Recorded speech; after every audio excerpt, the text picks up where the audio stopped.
Teman-teman, banyak perusahaan di luar sana, terutama perusahaan-perusahaan yang sudah berjalan lama, 10 tahun, 20 tahun, 30 tahun, pada saat mereka merekrut karyawan, mereka tidak merekrut leader. Mereka merekrut karyawan. Dampaknya adalah skill yang direkrut adalah skill karyawan. Dan kemudian ketika karyawan ini sudah bekerja lama, sudah bekerja 3 tahun, 4 tahun, 5 tahun, mulai ada karyawan baru, karyawan lama ini harus di-upgrade. Di-upgrade jabatannya. Belum tentu di-upgrade skillnya. Sehingga ketika ada karyawan yang menjadi manajer atau supervisor, mereka itu hanya jabatannya saja yang supervisor. Skillnya bisa jadi masih karyawan biasa. Atau skillnya itu hanya learning by doing menjadi seorang leader.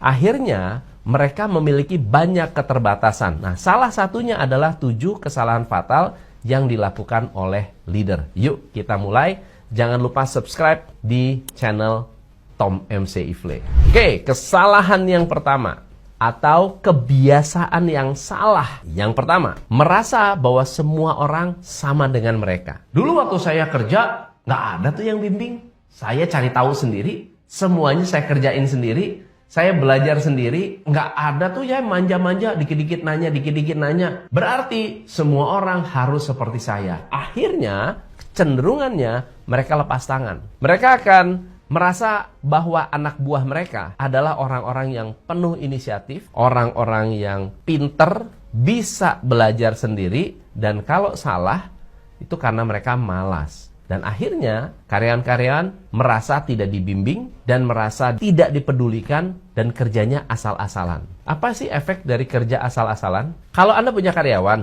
ada 3, kerjanya asal-asalan. Lalu kemudian, pekerjaan itu tidak berkurang. Pekerjaan akan terus bertambah. Tapi karena 3 orang ini tidak bekerja maksimal, maka perusahaan harus tambah orang untuk menyelesaikan pekerjaan-pekerjaan lainnya. Kalau misalnya katakan setiap hari kita harus menyelesaikan 100 produk. Nah, 3 karyawan ini malas-malasan. Harusnya bisa mengerjakan 100 produk.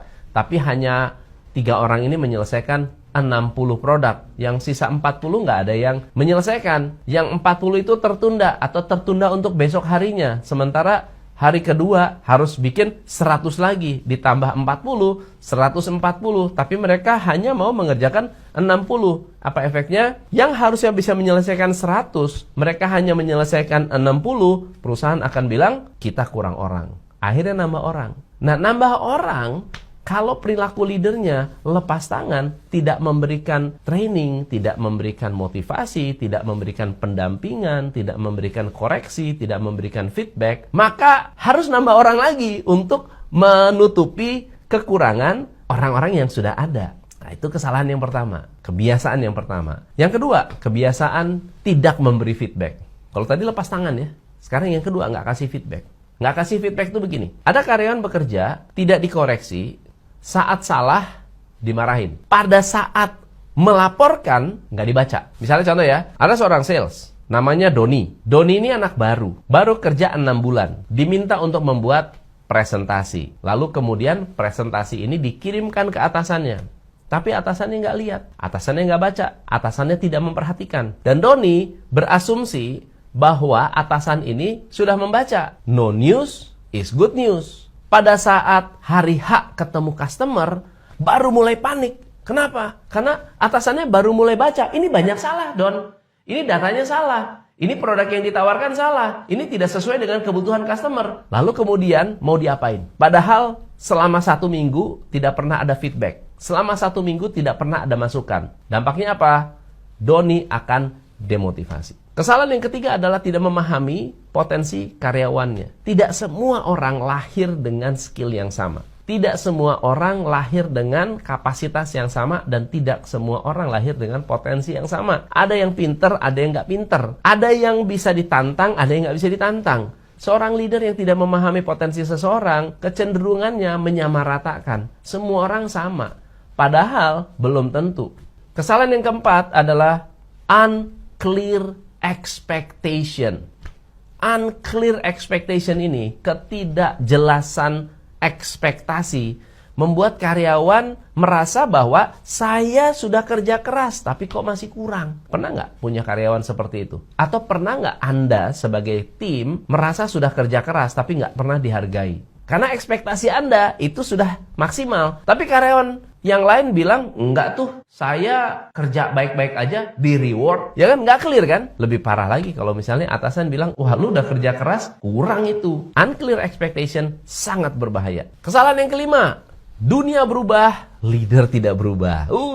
Banyak banget sekarang. Dikasih software, leader bilang, repot pak. Ngapain pak pakai software baru pak? Dari dulu juga catat manual kita nggak pernah ada masalah. Dari dulu nggak ada internet kita nggak ada masalah. Ngapain pak kita tambah-tambah repot pak? Ya, jadi leader malah menantang perusahaan atau menantang atasannya untuk jangan berubah. Menurut saya ini fatalnya minta ampun. Karena apa? Tugas leader adalah mengawal perubahan. Sementara banyak leader yang dikasih training, dibilang, Pak jangan training Pak, ngerepotin, buang waktu. Buat apa Pak training Pak?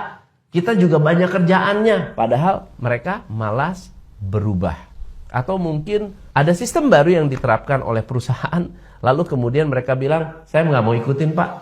Kalau nggak, saya resign aja. Teman-teman, ada nggak leader yang seperti itu? Yang keenam adalah leader yang lemah. Lemahnya gimana? Ada banyak leader yang ketika jadi karyawan, bersama-sama dengan karyawan, dan pada saat diangkat, mereka banyak sungkannya. Sungkan menegur, sungkan untuk memberikan penilaian, bahkan sungkan untuk memecat orang yang jelas-jelas bermasalah. Hati-hati teman-teman, memelihara apel busuk bisa jadi merusak seluruh keranjang. Jadi satu apel busuk itu bisa merusak apel bagus dalam satu tempat. Satu karyawan jelek, satu karyawan bermasalah, satu karyawan yang toksik bisa jadi menular. Satu karyawan yang dibiarkan ketika tidak disiplin bisa jadi menular kepada karyawan lainnya. Dan yang terakhir adalah leader yang tidak memberi contoh. Leader itu definisinya adalah example.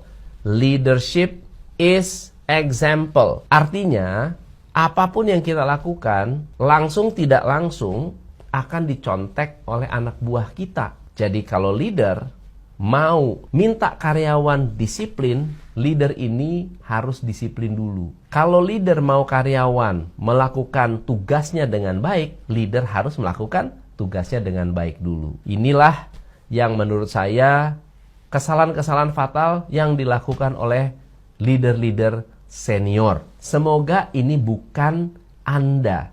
Tapi kalau Anda mengalami atau Anda pernah mengalami, komen di bawah. Menurut Anda yang paling fatal itu kesalahan yang mana? Semoga bermanfaat. Jangan lupa subscribe. Saya Tom M. Seifle. Salam pencerahan.